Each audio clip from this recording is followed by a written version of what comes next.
چې خپل قیمتي وخت ضایع کول نه دی پکار، بلکې د وخت قدر کول پکار دی، د وخت احترام کول پکار دی. ځکه چې د بخاری شریف حدیث دی، نبی علیه الصلاة والسلام فرمایي نعمتان مغبون فيهما كثير من الناس الصحة والفراغ، الصحة والفراغ، الصحة والفراغ. نبی علیه الصلاة والسلام فرمایي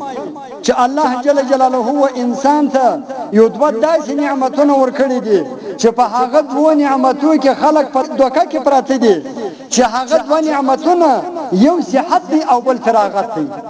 یو صحت او بل فراغت ډیر عظیم نعمتونه دي. دا یعنی تر څو پورې چې انسان روغ رمټي یا فارغ وخت ورسره وي، نو دی دا ګمان کوي چې زه به ګواکې همیشه تر همیشه داسې تندرست یم او همیشه تر همیشه به زه داسې فارغ یم.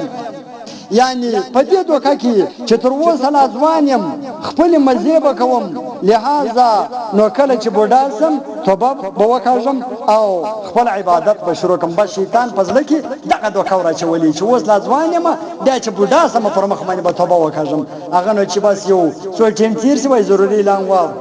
په ځوانۍ کې د په جنازه کې روان په دا قبرستان کې لږ ځوانان پراته دي،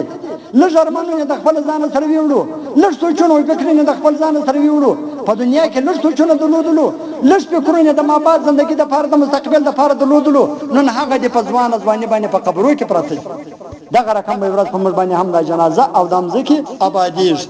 بس په دغه دوکه کې پراته دي چې بس اوس لا ځوان یم، یا انجلۍ دا وایي چې اوس لا پیغله یم،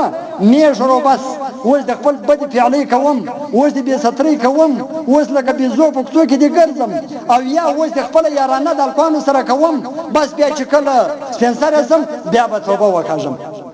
هغه په دغه کې یا ذلیله سي، بې عزته سي، ونیول سي، او یا د ضروري اعلان غږ پر وسي. بس دا دوکه کې موږ پراته یو. دا عظیمه دوکه ده، په دې دوکه کې مه راځئ. نه راغلی چې بس ژر تر ژره توبه وکړله، بس وخت ختم دی. لہذا نو داسې بې عقل انسان د داسې شیطاني دوکو په وجه سره د خپل قیمتي وخت په فضول شیانو ضایع کوي. خیر خو آخر داسې وخت ور باندې راسي چې صحت یې هم خراب سي، ناجوړه سي، په تکلیف سي، ملا خوږېږي، سر خوږېږي، نس خوږېږي، ګوډې خوږېږي، پښې خوږېږي، هر تکلیف ورته ته متوجه سي. هغه چیز ختم سي، هغه روغ صورت چې ده درلودی د یې ناشکره کول، هغه روغ صحت او ښایسته بدن چې ده درلودی په ځوانۍ کې د هغه د ناشکري کول، په سپینږیرتوب کې نو بیا په بستره باندې پروت دي، بیا ارمانونه کوي، ارمان چې ما عبادت کړی وای.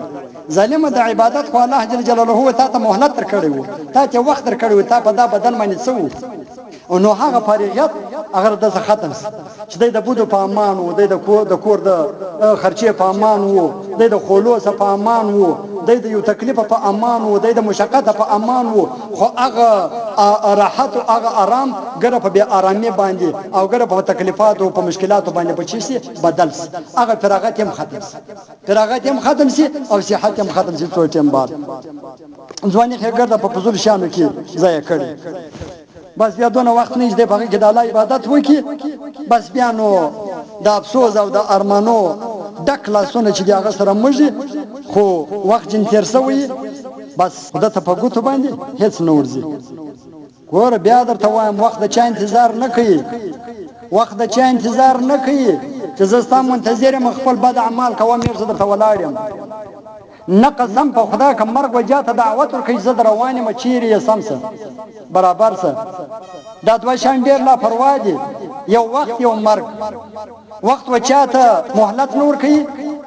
او مرګ وچا ته دعوت نه ورکوي.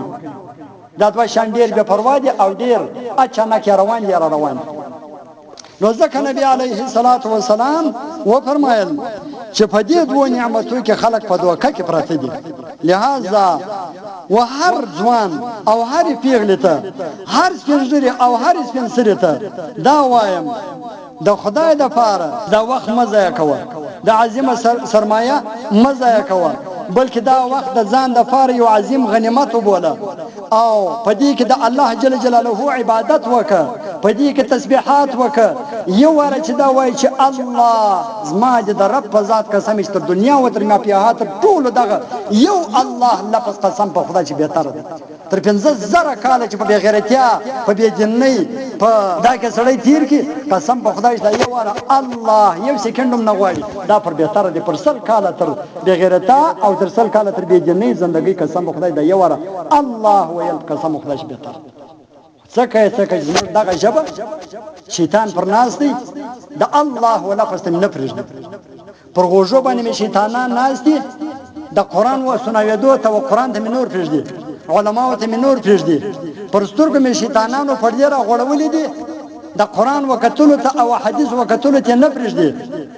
پر پښو باندې مې شیطانان چار چاپېره دي و مسجد ته مې تګ ته نه پرېږدي چې مسجد ته ولاړ سه مسجد له وایي چیز کې ته ورته فلم وګوره په دې فیسبوک کې الیاذ بالله نیمه فلم دې کتلی دا نیمه نور وګوره لمونځ به بیا د لیو وکړي دا فاسق دی فاجر دی ګناهګار دی په ګناه کبیره سره ګناهګار دی چې لمونځ کور ته کوي او په مسجد کې نه کوي فاسق دی فاجر دی ګناهګار دی په ګناه کبیره سره احادیث ذخیره په دې کې پراته 14 رقم انسان چې بلا عذر په کور کې لمونځ کوي مسجد له نه راځي جماعت له دا دی رسول الله فاسق ویل دي رسول الله فاجر ورته ویل دي او رسول الله حتی منافق ورته ویل دي په داسې الفاظ باندې نبی عليه الصلاه والسلام ورته ویل دا د رسول الله په خله مبارکه سره د محمد رسول الله صلی الله علیه و علیه وسلم چې موږ پر رسالت باندې ایمان وړي دي هغه دا وایي چې کوم څوک د سهار او جماعت ناراضي یا د ماخستن او جماعت نه حاضرېږي دا سړی منافق دی رسول الله فرمایي او کوم څوک چې دروغ وایي دا منافق دی د ځان سړک جوړ کړي بدل دروغ وایي الله دروغ وایي یو خبره اورېدلې 1500 د ځان پر مشلې دغه منافق دی رسول الله وایي دا پر ورځ د قیامت په د منافقانو په ډله کې راپورته کوي او مؤمن مسلمان دروغ نه وایي مؤمن مسلمان منځ نه قضا کوي مؤمن مسلمان جماعت نه قضا کوي په دې کې موږ پر مخ باندې مجلسونه کړي سمانا مؤمن مسلمانۍ مکمل نه ده مسلمان دی خو ناقص مسلمان دی مکمل مسلمان نه دی ایمان مکمل نه دی ایمان ناقص دی مسلمانی مکمل نه ده مسلمانی ناقص ده کنه ورنه د بولی جماعت قضا کوي ظالم د بولی د ماینه پر پړونی باندې لمنځ کوي ظالم پړونی خو د شذ د فار دی ماجد د نارینه د فار دی خدای تعالی دې مشټول ته هدایت وکړي خو بیا زه دا وایم چې خدای د فار د وخت مزه کوي دا غنیمت ته ځان د فار وبولي